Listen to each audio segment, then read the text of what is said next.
It's over 9,000!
Welcome, Super Elite Warriors, to Final Forum, the podcast for the discussion of all things Dragon Ball. I am your host, Jelli, an elite recruiting member of the Frieza Force on a mission to find the best warriors from across the galaxy to join the greatest army of all time.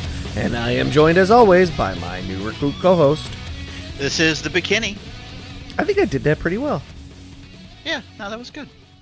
I usually have a little scripted thing in front of me, only for the intros, obviously, because we don't script any other part of this podcast. How could you possibly script events as they're happening in real time? That's just it's unbelievable. And I didn't have it this time, so I thought I did that pretty well. We're doing whatever we were doing last time. I literally don't remember. We were gearing up for the next tournament, I think it was. But in any event, tournament play is acceptable here, because even if that's not what we were doing last time, it's because that's what we're doing now. It's March. It is March on Earth, and I believe it's called March Madness. They call it. We've done this a couple years now. I still don't really know what March Madness is. I think everyone just goes crazy for a month, but we are going to do our third annual Tenkaichi tournament, and I'll explain more about that in a minute. But what I wanted to do, since we normally record way in advance, pull back the curtain a little here. We normally record enough in advance that it's difficult, not impossible.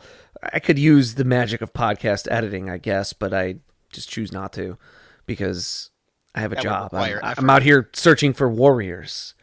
I don't have time to be doing all this editing.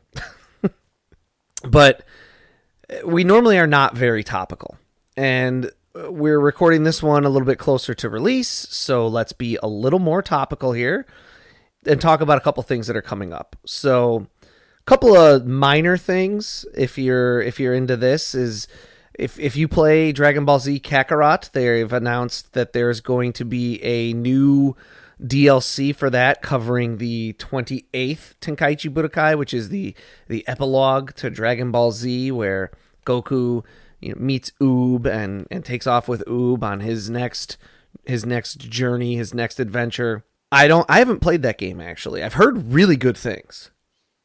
I also have not played this game. Again, we're busy flying through space looking for warriors. We don't have time for things like video games. Right. Except when we do episodes about video games. Well, yeah, because then it's part of our job. Right. In other news, Dragon Ball Super, the manga, continues to march along. I am not paying super close attention to that because we'll get there. But I do know that they just wrapped up, basically, the superhero story arc, essentially. Which is a fun one. Yeah, that's wrapping up. So now we have had 3 different... Now, granted, one of them is covered by a movie, but we've had 3 different story arcs in the Super manga since Super has ended. And we've also had the Broly movie. When Super ended, and this was... When did Super end? Was it like 2000... I'm going to have to look this up. I'm going to have to edit this because I should probably know. But... it ended, I thought it was like 18. Maybe I'm wrong. If I'm right, I'm leaving all this in. Perfect. March of 2018. So, since Super has ended, we've had essentially 4 different stories that they could turn into the show if they wanted to, if they were so inclined, right? Because they already have set the precedent that Super may adapt the movies as part of the show. Well, I'm saying they set the precedent when they did Battle of Gods, and they just retold that. So they could just redo the Broly stuff as a saga, and then your Galactic Prisoner Moro, and then Granola, and then the superhero stuff. They could do all that if they wanted to. So, I mean, they could do what they want. Me personally, I feel like if they redo the Broly stuff, they're just gonna end up hurting themselves because that movie was gorgeous, and their animation budget's never gonna match that. Yeah, and this gets into a deeper conversation that I don't know if we want to have on an episode that's probably going to run long anyways, but they don't really need to do a show to stay relevant anymore. It's what Dragon Ball has shifted. And that's a deeper conversation, but it very, very quick version is it used to be a manga that drove a show that drove merch sales, and now it is merch sales that drive the desire to create or not create ancillary tie-in transmedia products for that. That's a pretty succinct summation, I think. And you can agree or not agree. I think we'll have that conversation at some point, I think, but I think it's like a whole episode to talk about. So, last piece of newish stuff is Dragon Ball Daima. We haven't talked about that on this show at all, so I just wanted to touch base on it. That's the 40th anniversary celebratory something anime, I guess, kind of. It's like a web anime, but it might be on Crunchyroll. That's my guess, if I had to guess, right? Is that it'll be on Crunchyroll because that's where Funimation stuff tends to go. And it's going to be like 20 episodes. I haven't paid much attention to this in terms of, is it going to be just 20 episodes that drop kind of all at once? Is this going to be 20 episodes that are 5 minutes long, 10 minutes long, 20 minutes long? Who knows? I don't know.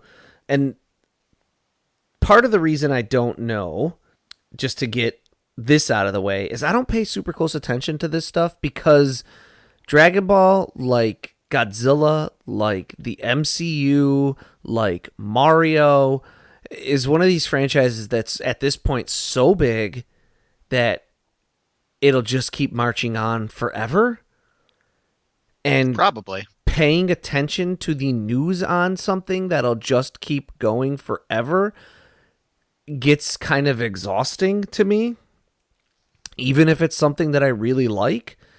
And I would rather wait until the thing is out, give it a look myself, and then decide, oh, hey, I want to learn more about the production on this and the release schedule that was planned and how everything went to make this thing that I liked, versus sinking all that time in and then it comes out and you're like, I didn't like that. Sure. I'm kind of in the same boat, especially because we're doing this podcast. I feel like if I spend more time thinking and reading up on Dragon Ball stuff, that it's going to kind of take over all of my free time. And while I love Dragon Ball, I don't know if I can sacrifice that much time to it. And then I think it's also easier to just stay focused on what we're working on and talking about in any particular episode. And then if there's something relevant, maybe tie into it in some way. Right. So what Daima is, and this is a direct quote from Akira Toriyama. Due to a conspiracy, Goku and his friends are turned small. In order to fix things, they'll head off to a new world. It's a grand adventure with intense action in an unknown and mysterious world. Since Goku has to make up for his petite size, he uses his Nyoibo to fight, something not seen in a long time. I came up with the story and settings, as well as a lot of the designs. I'm actually putting a lot more into this than usual. Things will unfold that close in on the mysteries of the Dragon Ball world.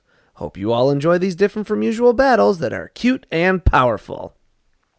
And he also says earlier in the statement that Daima is just a made-up term, and it would be something along the lines of like big evil or great evil. The Ma that's being used in the Daima is the same Ma as Demon King Piccolo or Piccolo Daimao. So it's that Ma. It's the Ma of the Mafuba and all that.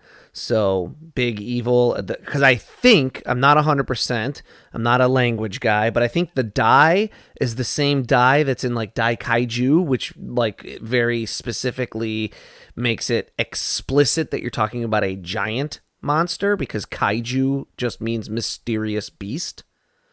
Okay. And it's become sort of colloquially just that's like what you call a giant monster, but a Kaiju can be a human-sized strange monster. So you call it a Dai Kaiju to specify that it's a giant monster. So would you say this is Big Trouble in Little Dragon Ball? Oh, I hope so. Who would be Jack Burton in Dragon Ball? Mr. Satan, clearly. Oh!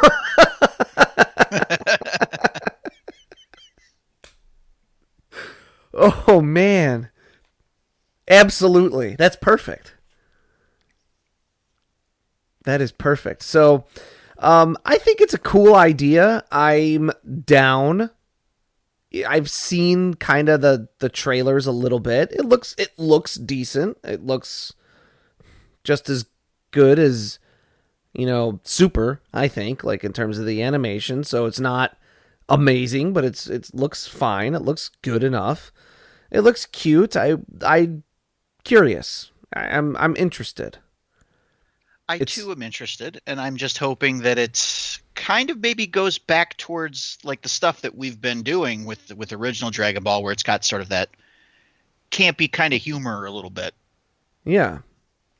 And so we'll see what happens. It's coming out in October, so maybe when it comes out, and it's just going to kind of depend on what the release schedule is like, but when it comes out, maybe we'll do like an episode on every 5 episodes or 10 episodes or something like that, where it's going to depend. We don't know how long the episodes are and all that stuff, right? So we might either do like the occasional check-in on Daima episode.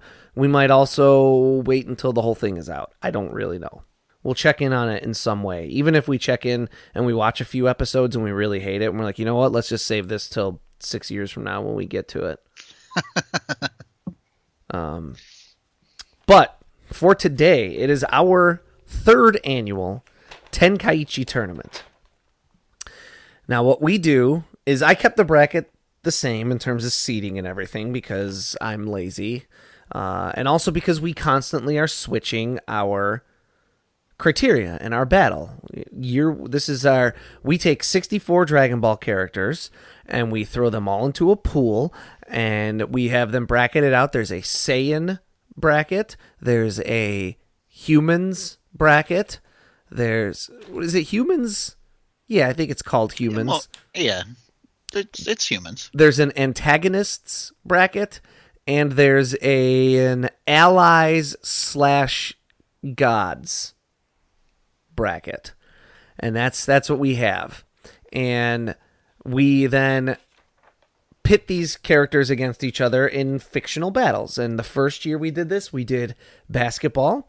The second year we did this, we did a Halo one-on-one sort of deathmatch type of Halo thing. And this year, for our 3rd annual, we are doing which of these characters would win in an episode of Iron Chef. And that's going to be interesting, I think. If you've never seen Iron Chef, it is a cooking show where 2 people an Iron Chef who is sort of the dubbed, like, he's the champion. He's the guy you have to try to beat. And a challenger. The challenger is usually like someone who is either up and coming in the food world or already established in the food world, and they pick the Iron Chef they want to cook against. So it's these two well-established, well-respected chefs that go off in a battle against each other, and the battle is then determined by a panel of judges, and they get a secret ingredient. So they don't know before it starts. They bring like all their spices and seasonings and everything.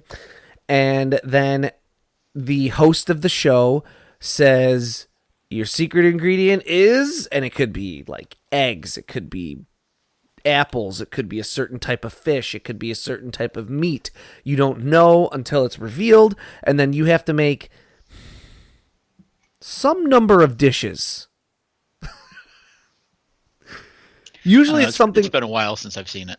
Yeah, usually it's something like an appetizer, a second course, a main course, and a dessert. I think it's 4. There might be 5, which would then be like there'd be your appetizer course, your soup course or something, and then like 2 mains and a dessert. Is more or less what it is, and every course has to feature the secret ingredient, and at the end the chefs are graded on how they do on plating or presentation, creativity, and then most importantly taste. We're going to take it similarly. In the past we've done who do you want to win, who do you think would win, and then we had a tiebreaker. We're going to still do who do you want to win. Then we're going to do who do you think would win, except this year we're making our who do you think would win a bit more like the show. So who do you think would win based on plating, creativity, and taste? And we're not going to go with like weighting those the way the show does, because we'd be here until next month doing math. We're just going to go, he would win on this, he would win on this, he would win on this. That's 2 out of 3 or 3 out of 3, whatever. They win the who would win part. And then for our tiebreaker, we're doing who we think has the best palate. And I know what you're thinking is like, oh, well, wouldn't they also win on the who would win portion? It's like just they would have the best palate. They would. No, because you could be very creative and have a good looking plate, but it tastes like bad.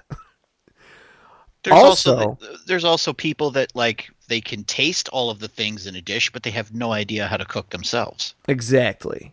Just to think of a character that would be possible for, that I don't even think is on this bracket, would be like, there's a scenario I could see where Whis would be not a good cook.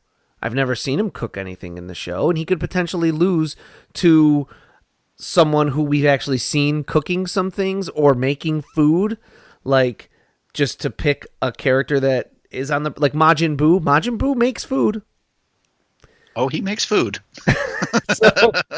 so like Whis could, but Whis is a palate connoisseur. That's like his whole shtick. Indeed.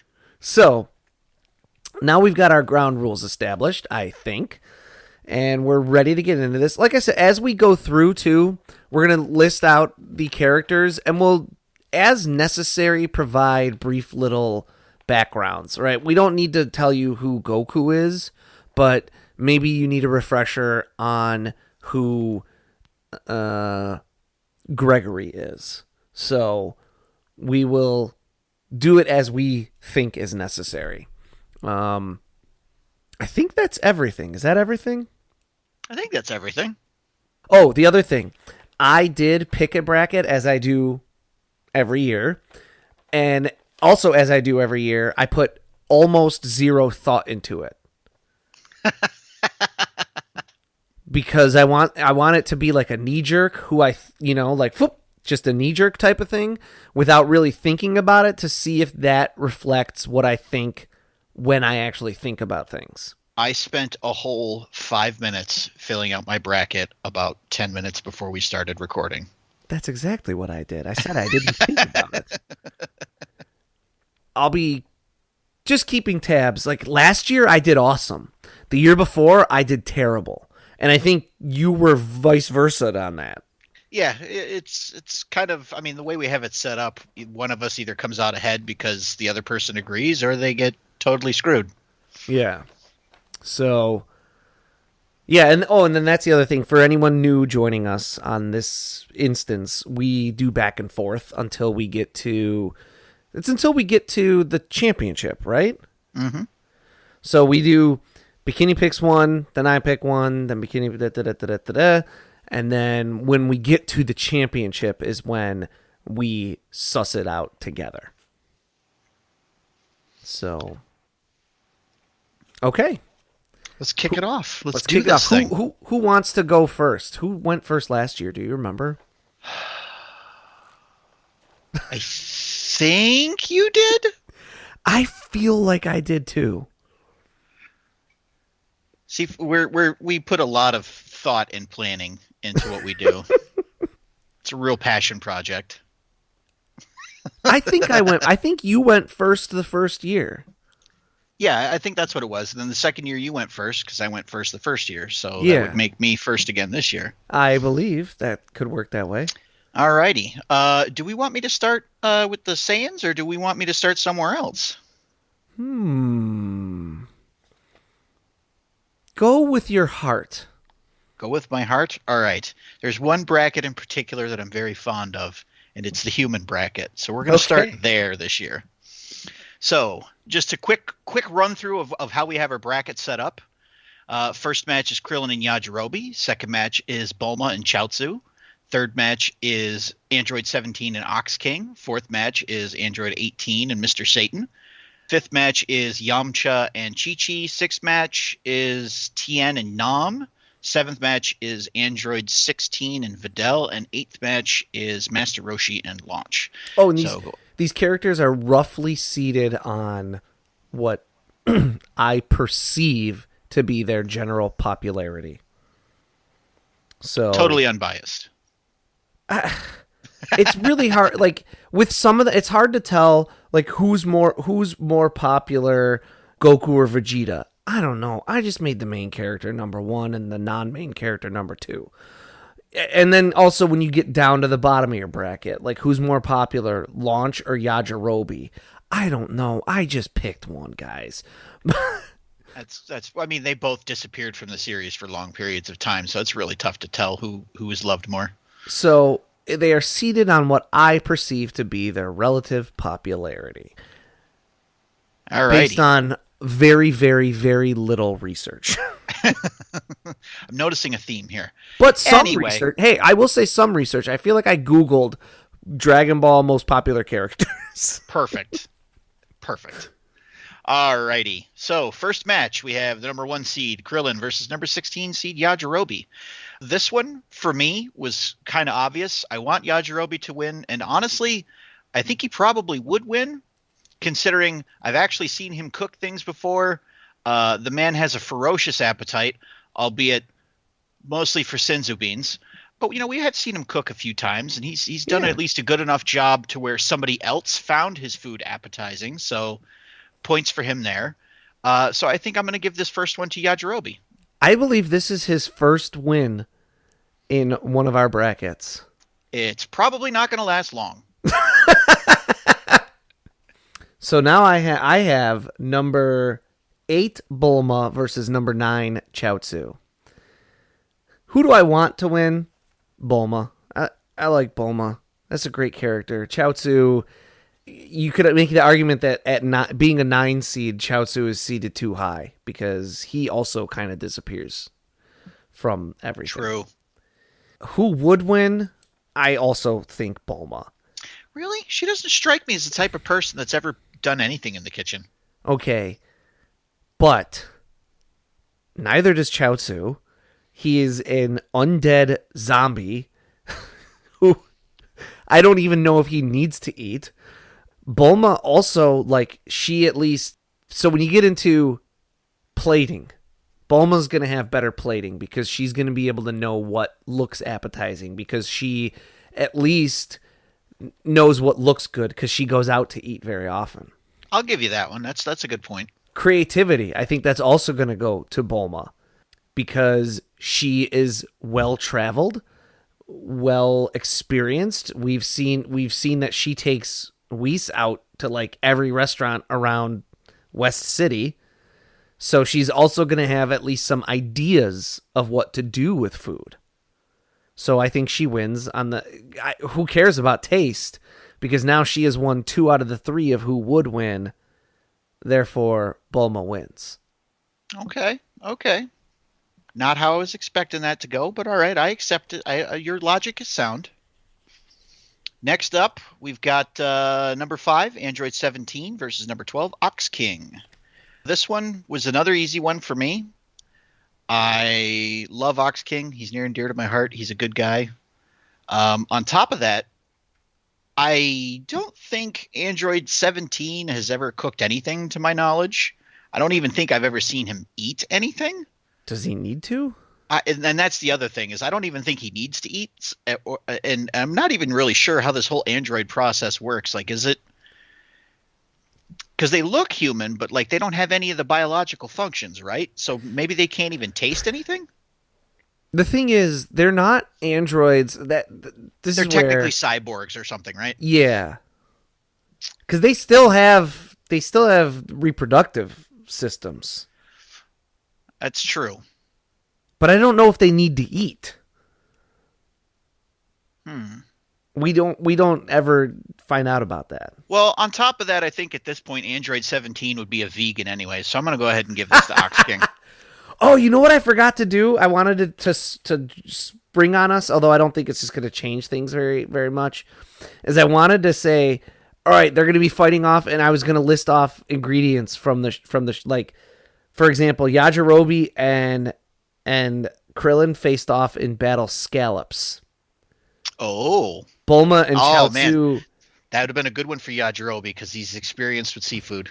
Bulma and Chaozu was battle mushrooms. Oh. Ox King in 17 was battle crab. I'm just looking at ingredients that were used on the show. So I, though, have number 4, Android 18 versus number 13, Satan. Mr. Satan. Put some respect on that name. Also, that's right. Also, that's his...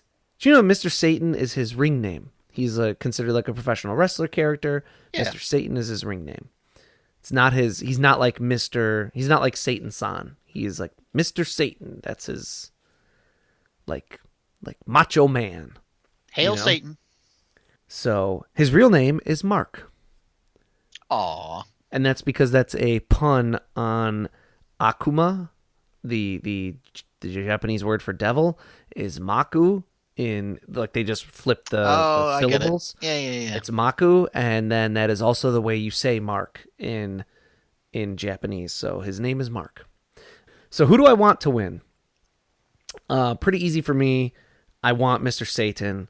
Mr. Satan is awesome. He just becomes one of the best gag, funny, comedic relief characters in the entire franchise. Who do I think would win? Again, very easy, and there's so many different ways that this could go. But first of all, on taste, I think Mr. Satan would actually make something that tastes good. On creativity, I think the judges would just like here's the other thing. I think these judges would just give it to him. The man oozes charisma. There's no way that he doesn't do something creative. Yeah, he would call it something like, oh, it's Battle Cheese, by the way. He would call it something crazy. He'd come up with some crazy creative name for it. And Android 18 would be like, here's your grilled cheese sandwich. Yeah, no, absolutely right. And so Mr. Satan wins this one running away. Booyah. All right, that brings up our next match. Number 6, Yamcha versus number 11, Chi-Chi. I mean, do I even really need to go into details with this one? Yamcha just gets cratered in the first round like he always does. Love the guy, but like this no contest. Chi-Chi just kicks his ass. I think she destroys him, and who would win for sure. Oh, absolutely. I mean, she cooks for Goku. And he likes her cooking. Not an easy feat. Although that doesn't necessarily say anything about taste, because I mean, does he even taste his food when he eats it? Mm, mm, mm. But I feel like there's been a thing about like Chi-Chi being a good. I feel like that's been a minor thing. Oh, it's definitely come up before, I'm sure, in some Yeah. capacity. Okay, so we have Chi-Chi moving on. That was Battle Squash, for the record. Yeah, she squashed Yamcha. Okay, in Battle, I'm going to start doing this now that I am actually remembering. In Battle Duck, we have Tien, number 3, versus 14 Nam.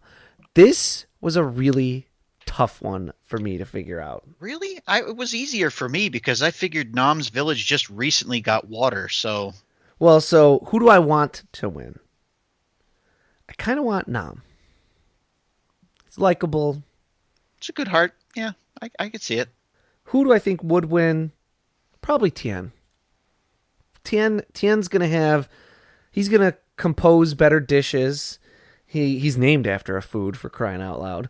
So he's gonna compose better dishes. He's probably gonna have a better sense of plating because, like you mentioned, Nam just got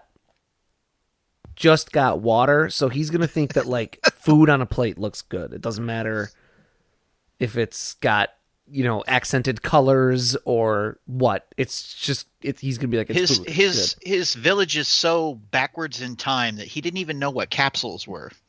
Right. So, So Tien wins the who would win. So then it comes down to who has the better palate, and that's a tough one.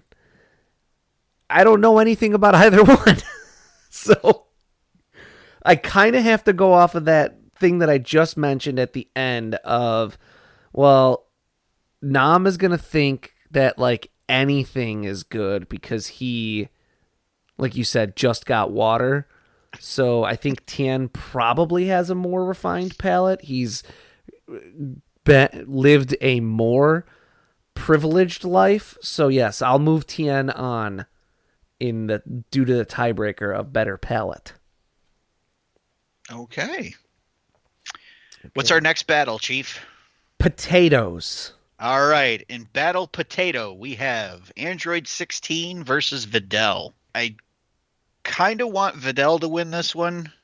I mean, sweet kid, grows up to be a loving mother and wife.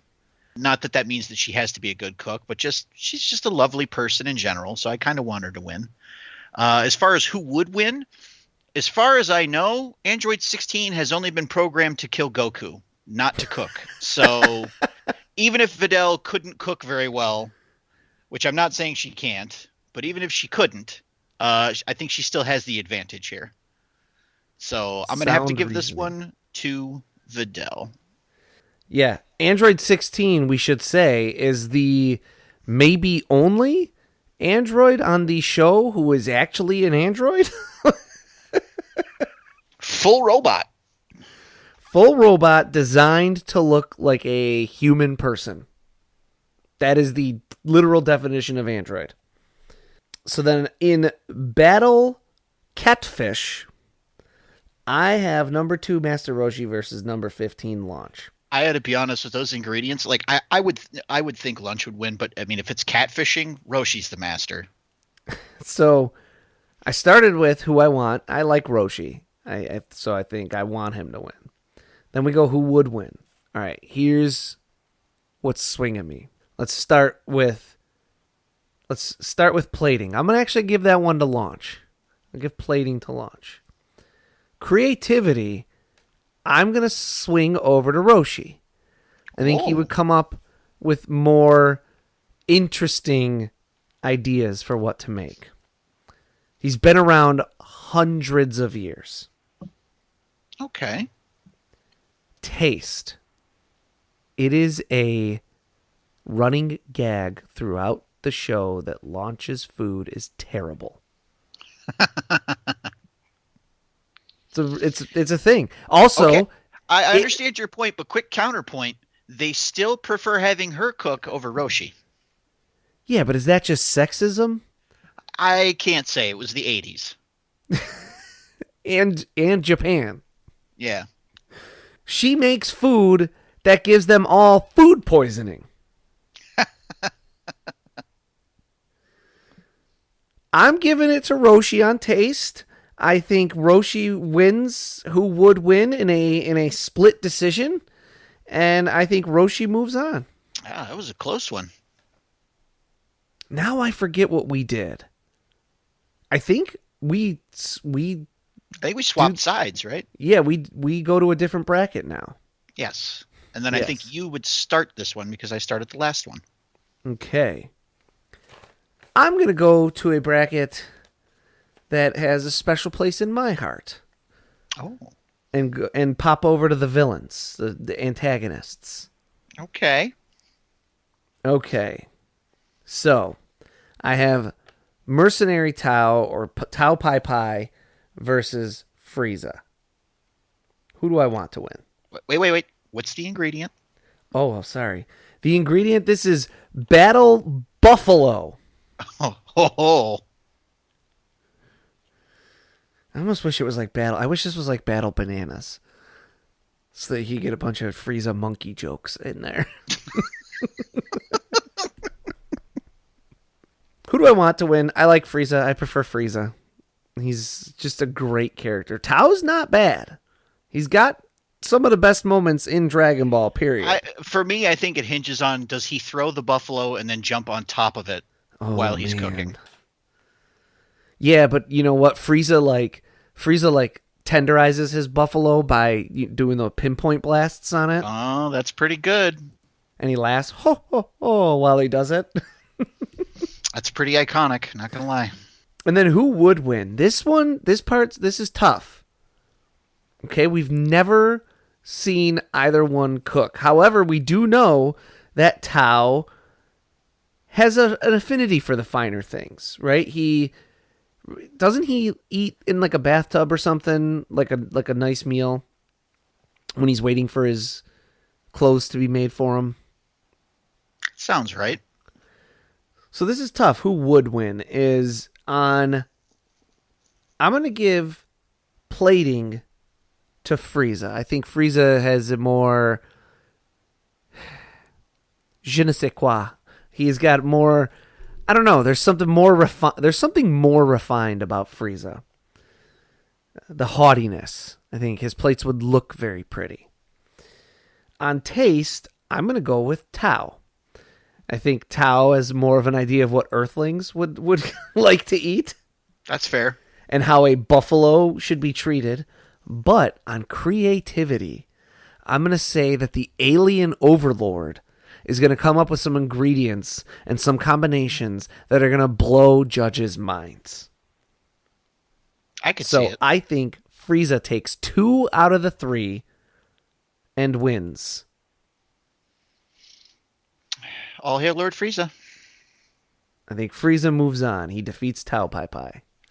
All right. What's our next ingredient, sir? Chocolate. Chocolate. Oh. We have, for that this would have been battle, such a great ingredient for Boo. Right?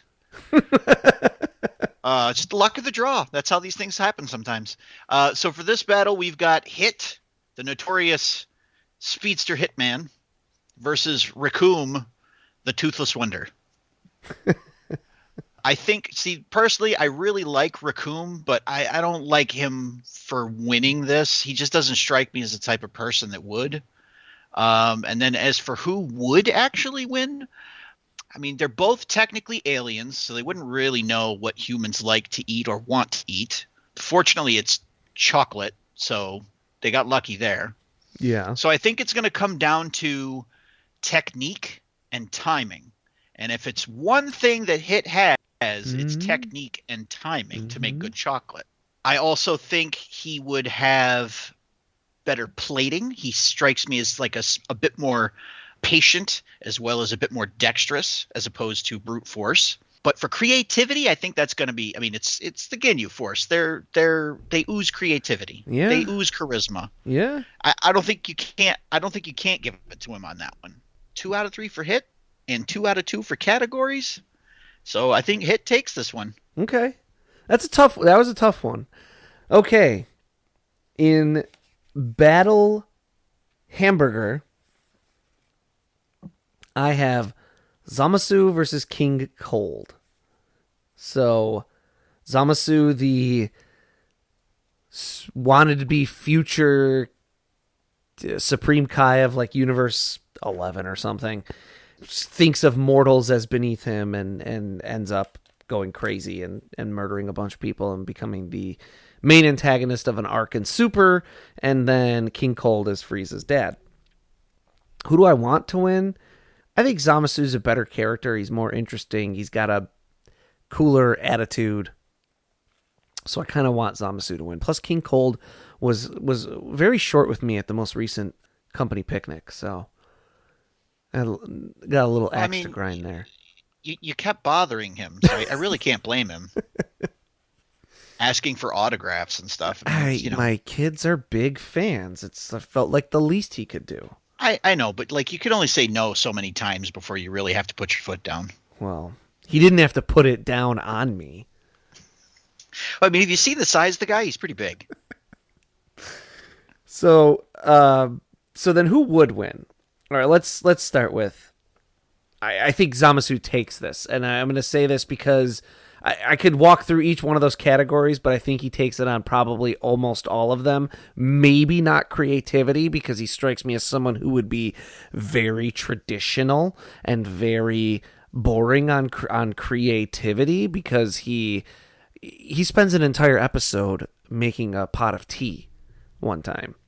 But that is what's also going to give him the crazy advantage on plating, because he wants to make sure everything is beautiful, everything looks perfect, everything is exactly where it needs to be on the plate.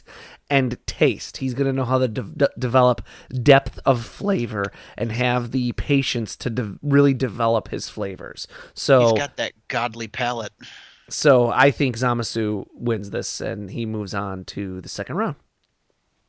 Okay. All right, what do we got for our next ingredient? Our next ingredient is chicken. Chicken. Okay. Well, for this battle, we've got Cooler facing off against Emperor Pilaf. This was a tough one for me. This is a tough one for me. I love Pilaf. I like he's like the most harmless villain and like weirdly charming at the same time. Now, don't get me wrong, Cooler is definitely on the cooler side, but I think I want Pilaf to have it just a little bit more. Yeah. As for who would win, I think for taste, I think Pilaf has the advantage because, again, he knows what humans like. Plating, I think, is going to be a bit of a tie. I think because Cooler is an alien, so his plating won't necessarily be anything traditional, but it might still be just out there enough to be something new and interesting for people to look at. As far as creativity, though, I think I'm going to have to give that one to Pilaf because for the entire time that he's been a villain, he's had to think around being weaker than the people that he's fighting against. And so he's come up with some pretty harebrained schemes to try and do it. And I think he would do the same thing in the kitchen against a much stronger opponent. So I think I'm going to give this one to Pilaf. Okay. Up next in Battle Shrimp, I have number 6 Captain Ginyu versus number 11 Dabura or Dabra. Holy cow. I have no earthly idea. Neither do they. Let's start with who I want to win. I would prefer Ginyu, I guess. Dabura is he's just not as like memorable or fun, I don't think. You know, Ginyu is a very no nonsense guy, yeah. Ginyu is so much more memorable, so much more fun. And Dabura's his most memorable and most fun moment is anime filler. And that's when you see him in heaven plucking the flowers. So I'll give it to Ginyu on who I want. Now, who would win? I'm going to have to suss this out. All right. Let's leave taste to the side because I think they both might make dishes that taste terrible. Very possible. Plating. I'm going to go with Ginyu. He is all about poses. He's all about how things look. He's all about appearances. That's why when Gildo or Gerd or whatever his name is, the one that can freeze time. Yeah, the four-eyed guy. When he dies, Ginyu is most concerned about how the Ginyu force is going to look now doing their poses. Because it's going to be asymmetrical. So, Ginyu wins on plating. On creativity, I think I got to give it to Ginyu again. I think, again, you go with he'd come up with some crazy thing. This is a guy who can switch bodies with people. You know, maybe he switches bodies with a capable chef. He could even, he could do that. Oh, now I could suddenly we could figure out a way to get Ginyu all the way to the end. He like switches bodies with Gordon Ramsay. And it would actually, that's still pretty in character for him because he would be hurling insults while he's kicking their ass. Although the skills don't transfer, we do know that actually. That is true. It's just his body, so that wouldn't really help him actually. But what he could do is he could switch into Deborah's body, have Deborah spit all over his own food and turn it all into stone, and then switch back, and now Deborah's serving up rocks that also have spit on them. That is very unappetizing to think about. So I think Ginyu wins. And Ginyu moves on. That's fair. All right. What do we got for our next ingredient? Our next ingredient is pizza dough. Pizza dough? Just the dough? That's what it says. Are we making pizzas or are we just making dough? It says pizza dough is the ingredient. All right. Well, I'm going to interpret that as just like homemade crust pizza. And for this battle, we have Majin Buu versus Android 19. This is another one that to me is it's same caliber as like Yamcha versus Chi-Chi. I think Majin Buu takes this without even trying. Yeah. I don't think it's even a question. 19, I think, is another one that is or is he not full? He's a full robot, but it's debatable whether or not he's supposed to be a human. Yeah, and he doesn't strike me as being programmed for cooking, so... No. Yeah, definitely Majin Buu for this one. Okay, I have in battle clams, which I don't think it makes a difference, really. I have Jiren versus Dr. Gero. Number 7 Jiren versus number 10 Dr. Gero. So who do I want to win? I don't know. I don't know. I guess Jiren slightly. I think he's maybe... This was also not a fun one for me to try and decide. Yeah, so Jiren, if you don't know, he's from Super. He's from the Tournament of Power. He is the like main antagonist of that. But he's not really evil. He's just like... It's kind of weird. He's a very boring character in that he's just focused on strength and like that's it.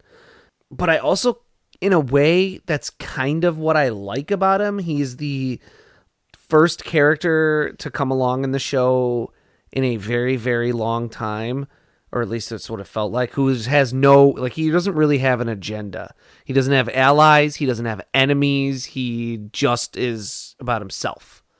So I slightly like him a little bit more, especially because I think, talking about who would be interesting the longer they hung around, I think Jiren, that's kind of what makes him interesting, is everything you could do to him after he gets kind of his illusions shattered in the Tournament of Power. So I'll say I want Jiren. Who do I think would win, though?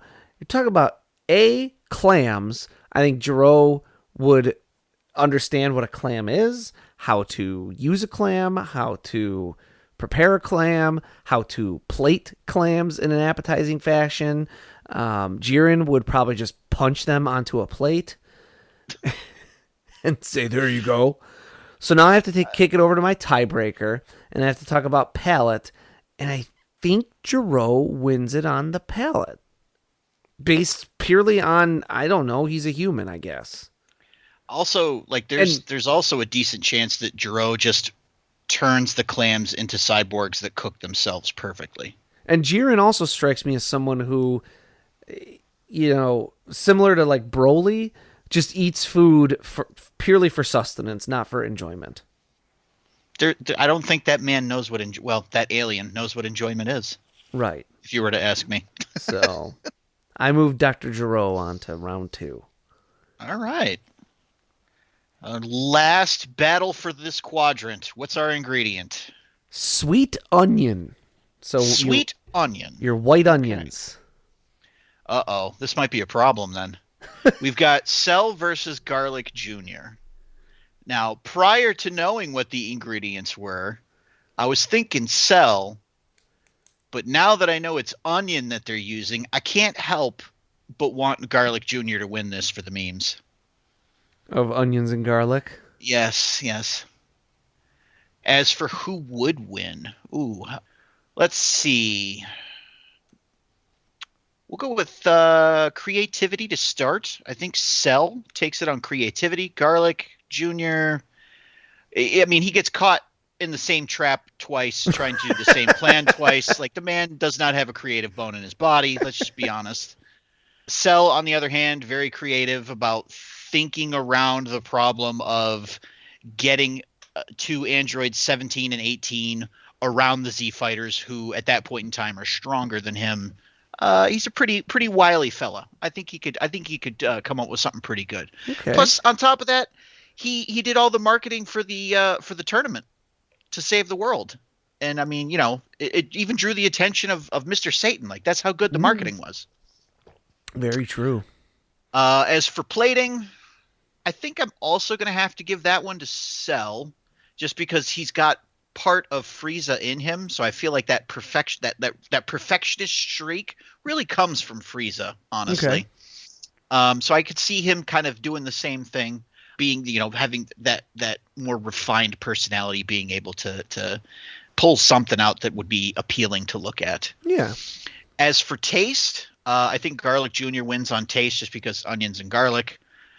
But you got a tie though. You got to take it to your tiebreaker. I know. I got to take it my tiebreaker. Who's got the better palate? I think Cell does. Garlic Jr.'s been stuck in the dead zone for who knows how long at this point. I don't think he's even had food the whole time he's been there, so he's probably forgotten what food tastes like. Okay. So I think I'm gonna have to give it to Cell. Cell moving on. I'm doing awesome so far, by the way. I'm doing okay. There hasn't been any huge shakeups yet. Let's see. I got to go first this time, right? Yeah. All right. So I'm going to do the allies/gods section to start. And our first battle is Beerus versus Oolong. And what is our ingredient? This is Battle Asparagus. Asparagus. Okay. Who do I want to win? I want Oolong to win just because I think it would be funny. Who would win? Well, when it comes to taste, I feel like Oolong would come out on top. And the reason being that while Beerus has a refined palate, don't get me wrong, we never see him cook anything. And if anything, he almost exclusively eats food that other people prepare. As for plating, I feel like Beerus has probably seen some fancier dinners than Oolong, so he might have a better idea of what good plating would look like. Okay. For creativity, yeah, I think Beerus wins on creativity too. He's just seen more than Oolong has. Okay. So then again, Oolong's a shapeshifter, so he's got to be kind of creative on the fly. But he's usually bad at his shape shifting. That is true. His execution's off, but the idea is still there. Plus, he had that whole village of people scared of him, and he's a coward. So that was pretty good. So as by my count, I believe that comes out to a tie so far. Okay. Which means Beerus takes it because he's definitely got the more refined palate. Okay. There we go. Beerus on to a narrow victory over the 16th seed, but Beerus on to round 2. In Battle Crawfish, I have number 6, Korin, versus number 9, Mr. Popo. Okay. I got Korin versus Popo in Battle Crawfish. I'm going with, who do I want to win? I like Korin just a little bit better, I think. And that might have to do with, I have been reading the manga with my son a lot lately. And I really enjoy doing Master Korin. I do it based off of the dub, but I enjoy doing Master Korin's dub voice. So that might be the only reason, but I think I want him. Who would win? Now, plating, I think, is going to go to Popo. He is faster, more maneuverable. He's going to, like, if it gets down to a time, he's not going to get stuck in a time crunch like Korin might. Especially not with this time room. Korin might end up having somewhat sloppy looking dishes because he gets into a time crunch. Taste, I'm going to go with Master Korin. I think he's making these sensu beans. He's these beans that can like heal you. I'm imagining that he's making some crawfish dishes that the people are eating. They're like, oh, this isn't just filling me up. This is restoring my energy. I could see it. So then I gotta come down to creativity on who would win part, and creativity. Do I give it to Popo because he was able to create a whole doll? That's more like craftsmanship than cooking, though. Yeah, that's almost like a toss up on that, which means I would have to go to palette. If it will help you make a decision, I just want to point out that Kami is technically a Namekian, and I don't believe they have to eat. I believe they photosynthesize. Oh, so which Popo means Popo's probably never had to cook for Kami. Yeah. Okay.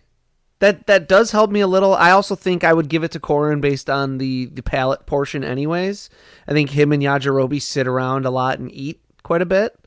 Definitely. It's just a feeling I get. So I am going to move Master Korin on to the second round. Another nail biter, though. Indeed.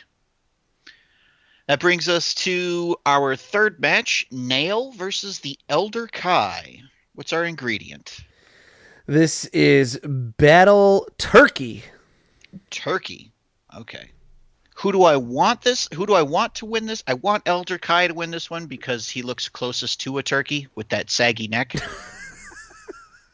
Who would win? Again, pretty sure it's going to be Elder Kai sweeping the competition because Nail is a Namekian. He's never had to cook. He's never had to eat. Probably has no idea what those things even are. Elder Kai sweeping victory on this one. Okay. That was a pretty easy one, I think. Yeah. As I believe this next one probably is. I have King Kai, or Kaio, versus Gregory. Gregory being the... This is an anime-only character, actually. So maybe I should end up... Maybe he should come off of here someday, but he was on the original one, so I'm just keeping him on for now. Gregory's he's an a fan favorite. He's an anime-only character who is a little cricket. Like a cricket or something. He's a little cricket or grasshopper who lives with King Kai on his planet that Goku has to catch to like help his speed and strength when he's training. Yeah, I'm going to say that who do I want to win? King Kai. Who do I think would win? This is, again, I go to things like developing depth of flavor in your dishes and oh, I'm sorry. This is Battle Tilapia. I just think King Kai has, he's an older being. He has a little more patience. He's going to really treat the fish correctly. And so he's going to win on taste. He's probably going to win on creativity. This guy He, even if he can't execute it, he invented the Kaioken. He he invented the Genki Dama. He's a trainer. He's a teacher. He's more creative. I think even plating doesn't matter because now I've got King Kai winning, and so King Kai moves on to the next round.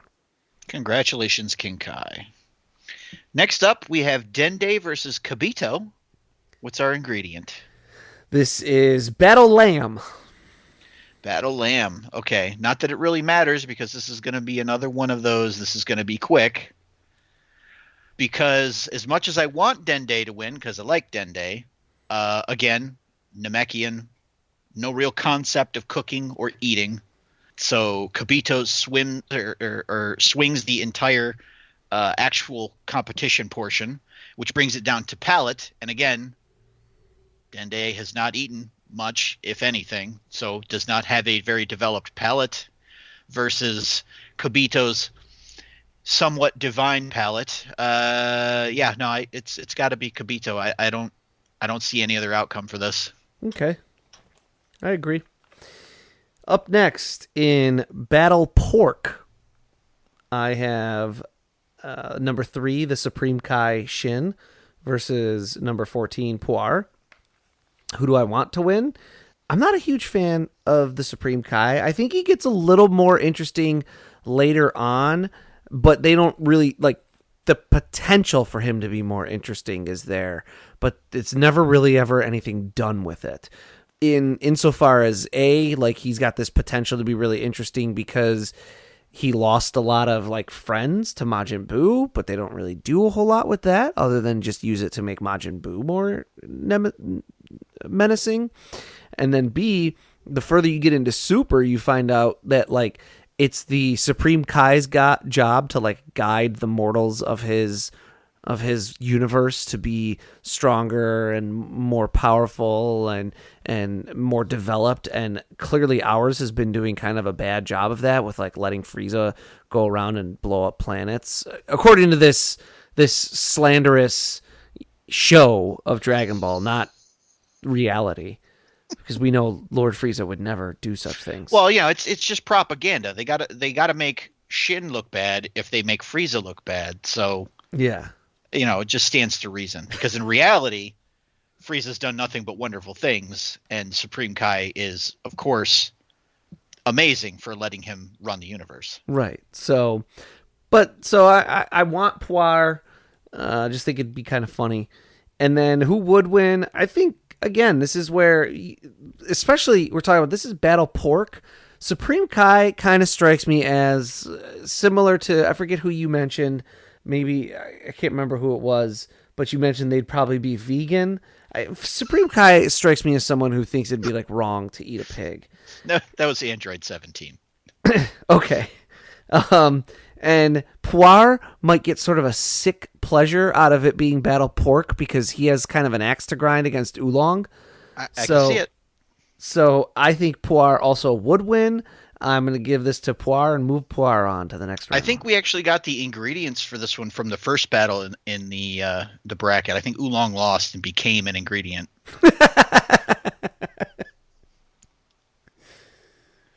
All right. Our next one, number 7, Kami versus number 10, King Yema. What's our ingredient? Kobe beef. Kobe beef, huh? Okay.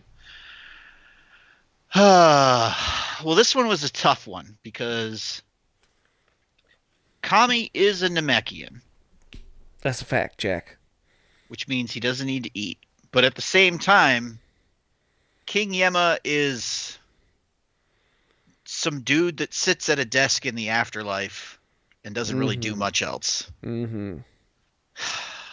I think I want Yema to win this one. But given that Kami has spent time on the mortal plane and maybe has like witnessed people cooking before, that he might have some idea of what to do. So I think he takes it in terms of taste, in terms of plating. In terms of plating, I think Yema takes that one because, well, I mean, he's got a nice desk, so the man has some taste when it comes to aesthetics.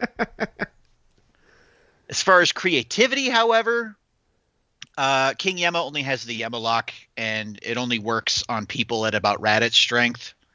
Kami's got a multitude of techniques, and he's a teacher and just an out of the box thinker. And many, I mean, like he purged half of his own psyche into another being, just to become God. So, yeah, I think Kami takes 2 out of 3 on that one, which makes it a tie currently. Is that right? So it comes down to palette. And again, I think Kami has the advantage here because he's at least spent time on the mortal plane. So Kami wins in a squeaker. Okay.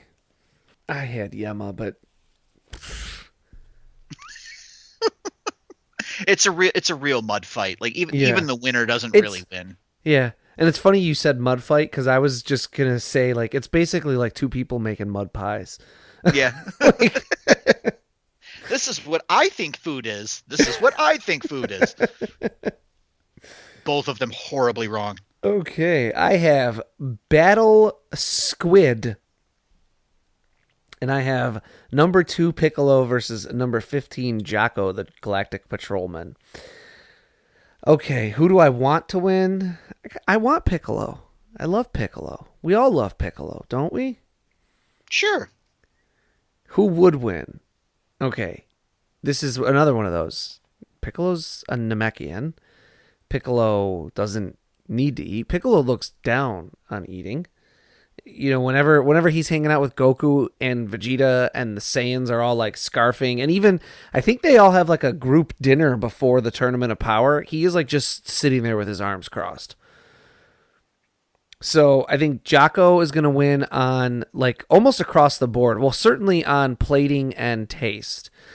Piccolo might win on creativity. He's a pretty creative kind of thinker, out of the box type of thinker. But so Jocko's going to win the who would win. So it comes down to palette, and this is where it swings, is Piccolo doesn't need to eat. And Jocko, at least we know, like hangs out with Bulma. So if she's taken Whis around to food places, Jocko's probably been to some food places with Bulma also. I am moving Jocko on to round 2. Yeah, those Namekians are at a real disadvantage in this competition. They are. They're Speaking of being the disadvantage, moving on to the Saiyan bracket. Disadvantage in what way? I don't think any of them have like good palates, like any of them. Because they're basically like space goats. They'll eat anything. I think it's, if you ask me, I think like some of them have good palates, I think. Well, yeah, some of them better than other Saiyans, but I don't think they have better palates than most of the other. But what I really think they lack in is any cooking ability of any kind. Oh yeah, there's that too. So I go first, right? So I have in battle Eggplant, number 1 Goku versus number 16 Tarble. What the hell? I told you this bracket. This is why I didn't want to do this bracket first. Who do I want to win? I'll say Goku. I've never even seen the anime special that Tarble's from. My understanding is he's very similar to like Cabba, kind of, but I don't know a whole lot about him. But now, who would win? Goku can't cook for crap. He just can't. True. I mean, yes, we've seen him like catch a fish, and we've seen him eat a million things, but I don't think he has like, I don't think beyond like the most rudimentary skills of cooking, he can cook anything. Whereas Tarble is like a little more domesticated. Yeah, I could see that. And then you're going to talk about plating, and I think Goku, same thing. He's not going to understand how to plate up a dish to make it look appetizing. He's going to be like, not a man that gets caught up on artifice, you know? Yeah. He's battle Eggplant, right? He's going to, he's just gonna like cook them and like have a whole bunch of eggplants just laying on a plate. That's it. And he's gonna be like, "What?" And it might taste okay, but it's not gonna be interesting plating. It's not gonna be super creative. He's just cooking it just to be able to eat it. So I think Tarble wins the who would win round. So now you got to come down to palate, and like you said, Goku is a space goat. He eats anything. I think I'll give it to Tarble. Yeah, if I had to describe Goku as like a restaurant, he'd be like that really cheap all-you-can-eat place where the food's not really good, but it's all you can eat for like $5. He doesn't like coffee. Remember when he he called coffee like bitter soup? I mean, that's the one thing I would agree with him on. Oh, I like coffee. I'm also not a coffee drinker. But there's a bunch of things like that Goku has done throughout the series that when we've seen him eat, that he just kind of says these little things that are like, huh, that guy's palate is the same as like a person who thinks that steak tartare is supposed to be like a grilled steak. Yeah, exactly. Like he's a boorish hick. He doesn't get the finer elements of tasting and flavor and things, and I think Tarble wins. It was a tough one because you could make the argument that Goku wins because we've actually seen him eat things, but I am gonna give this to Tarble. I think just barely. My read on Tarble is that he'd be like a great stay-at-home dad. Yeah. So I could see him being pretty handy in the kitchen, honestly. I agree. Our next one is number 8, Kale, versus number 9, Nappa. And what is our ingredient? Barramundi, which is an Asian sea bass. Okay, so it's not alien bug people, so Nappa is probably out on this round. Don't care for Nappa in the anime. Is kind of a one-note character and just kind of he's a bad guy. He's like your typical bad guy. He doesn't really do anything creative. He doesn't have that air of sophistication. He's a giant brute, even more so than Goku. Kale also pretty like combat oriented. Obviously, we don't get much look into like the personal life of those other Saiyans in that alternate universe. But given that neither of these characters have been in the show for a long period of time, I get the feeling that Kale would probably be better suited for this type of challenge. So I prefer her just in general, and I think she wins all three metrics for the competition, if you will, as far as like taste plating and creativity, just because I don't think Nappa like has the capacity for those things. Mm-hmm. So yeah, I'm going to give it to Kale. And even if it came down to a tie, I'm pretty sure Kale probably has a better palate than Nappa because, again, literally eats alien bug people. Yeah. Can't be appetizing. Okay, in Battle Andouille Sausage. Oh. I have Future Trunks versus Kid Trunks. So I would prefer if Future Trunks won. I vastly prefer that version of the character. But now you come down to who's gonna win.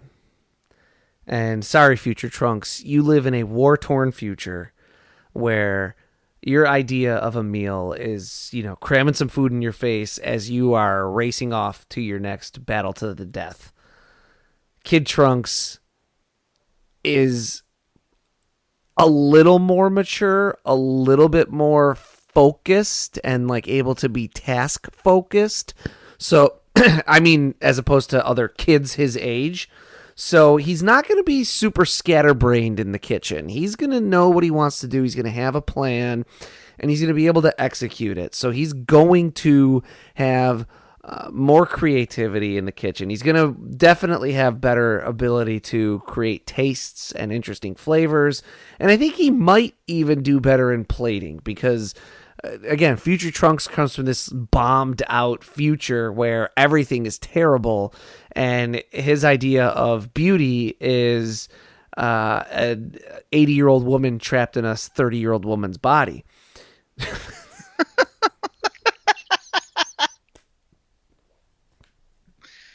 Oh boy, I can't wait to have that discussion when we come across that. So then, even if you kicked it over to the tiebreaker on palette, I think Kid Trunks just has had more opportunity to develop more of a palette than Future Trunks, and so as heartbreaking as it is, because I would prefer Future Trunks to win, I have to move Kid Trunks on to the second round. Makes sense. I mean, there's a decent chance that the kid's at least had McDonald's, so he knows what not to do in the kitchen. Moving on to our next round, we've got number 4, Broly, versus number 13, Goten. What's our ingredients? This is Battle Goat Cheese. Goat cheese. Oh, boy. I guess I want to clarify really quick. What version of Broly are we talking about here? I tend to think of the current version, the super version, as okay. that is. So not the completely brainless berserker. Correct. Okay. Yeah, he still had a hard life, though. I don't know if he's had much opportunity to have good food. I mean, I generally, though, I like him better as a character. I would want him to win. Also, I think it would be hilarious if he was, like, really good at cooking. Like how he's really good at fighting? Yeah. Just complete dark horse out of nowhere. Just fantastic at cooking. I think that would be great. As for who would win, sadly, I think my logic on this one was a lot the same as yours for last round. Broly's had a very hard life out in space. Probably hasn't had a whole lot of opportunity to see what good cooking is or to know what good cooking is. So I think, at least with taste, Goten has grown up with Chi-Chi cooking for him, probably. So he probably knows what good food tastes like. He knows what good plating is. And he's a kid, so I think in general he'd probably be a little bit more creative than Broly. So that brings us down to the tiebreaker, and unfortunately, I think that's going to tip it in Goten's favor because, again, he's just had more opportunity to have good food. Yep. Yeah. Broly's been drinking, like, pond scum water and thinks it's the greatest thing ever. Yeah. Now we have in Battle Tuna, number 6 Cabba versus number 11 Bardock. I find them almost equally interesting in some ways. Here's what I say. In terms of who I want to win, I'm going to say Cabba because I feel like the more we've learned about Bardock, Goku's father, over time, it's kind of like the less interesting he's become. Or the less I ever want to see him again, I'll say. Because what was interesting to me, similar to Jiren in a way, when we first saw Bardock, father of Goku, the reason he was interesting was because he was not interesting. Because it's like, how did a simple, normal, everyday Saiyan warrior beget the strongest warrior in the universe? Right? There's nothing interesting about it's like the Star Wars type of thing where excuse me, where, you know, the reason Star Wars was kind of interesting for a while was because, like, anyone's like, oh, I'm a poor kid, I could be Luke Skywalker, right? Yeah. And the more they've done with Bardock and, like, made him like the first Super Saiyan and all that stuff, it's like, please stop. Versus Cabba, I feel like every time he shows up and he's like, oh, Master Vegeta, please teach me more. And Vegeta's like, oh, I don't even want to be your sensei. Like, that just gets, like, better and better. That ages well. For me, Bardock was the most interesting before we'd ever even seen him.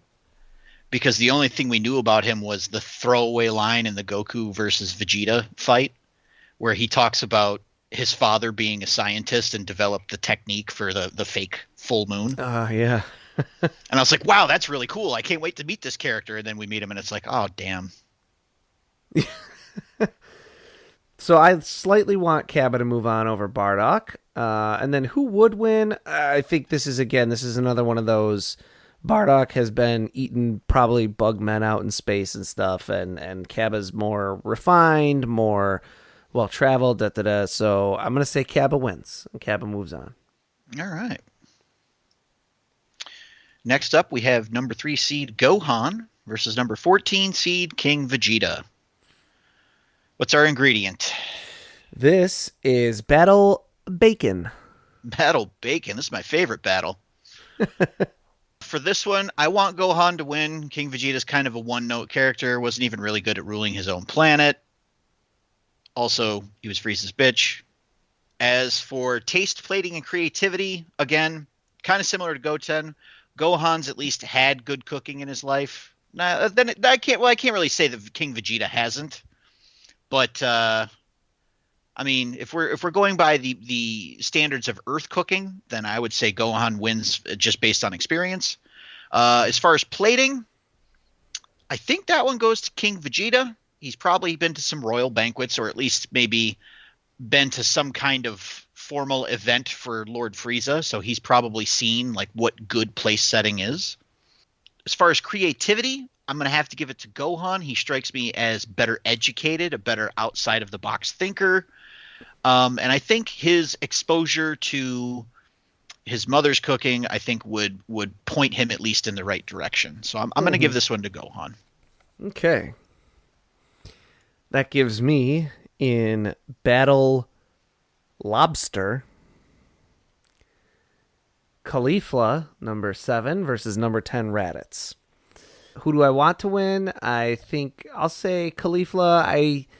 This is a character I would like to see more of. I think we get everything out of Raditz that we need to. He changes the paradigm of Dragon Ball. He changes what we know about the world. He expands the world a lot. But aside from that, I don't think we really need him anymore. It was mildly interesting that he's Goku's brother, but you don't need him around anymore. And Piccolo got everything out of him he needed in that first encounter, mainly his innards. Whereas Caulifla is being this... It's been a long time since I've seen Super, right? We mentioned it ended 6 years ago at this point. Yikes. And I have not revisited it. But I feel like she's set up as like a almost Jabba the Hutt kind of figure, like a warlord, gangster type of thing, where she's got like her own little like clan. I think that's like an interesting dynamic to possibly visit into. And then who do I think would win? This is again this gets back to the Universe 6. That's where Kale, Caulifla, and Cabba are from. They come from a planet a universe where planet Sadala, or Salad with some of the letters shifted around, which is the Saiyan homeworld, has not ever been destroyed or made uninhabitable or whatever happens in our universe. And so the Saiyans are a little more refined. They're a little more... they're a little less like just take over worlds and they're a little less brute. So I think Caulifla would have a better understanding of how to develop flavors. So she'd do better on taste. She would do better on plating. She might be more creative also. So I'm just going to give this to Caulifla and move her on. All right. Now we move on to our last match of the bracket. Number 2, Vegeta versus number 15, Paragus. What's our ingredient? This is Battle Peas. Battle Peas. Okay. Who do I want to win? I want Vegeta to win. Paragus is just a terrible person. You don't like people that use their own son? No, I don't. I have a problem with that. As for, let's see, taste, I gotta be honest. I think Vegeta sweeps this one because Like, he spent time on Earth. He's married to Bulma. He's been exposed to the finer things in life that Earth has to offer. Yeah, I think this is a stomp, honestly. I think Vegeta takes this one easy. Okay. I will say, and I don't think this would sway me either, there is like a whole episode of Super where Vegeta is trying to cook for Whis and like literally has difficulty cracking eggs because he's so strong that the eggs like just explode in his hands. Yeah, but this is peas. He doesn't have to do anything if he just buys them pre-shucked. Yeah. And also, it could work in your favor to crush things if you're working with peas. You could make like a puree. Oh, yeah, that'd be really nice. So, yes. Okay, so we have our winners. We're going to take a break here in the episodes, because that's what we did last year. So, will we continue having upsets? Who will reign supreme in this year's Tenkaichi tournament? Find out next time and help us achieve our final forum.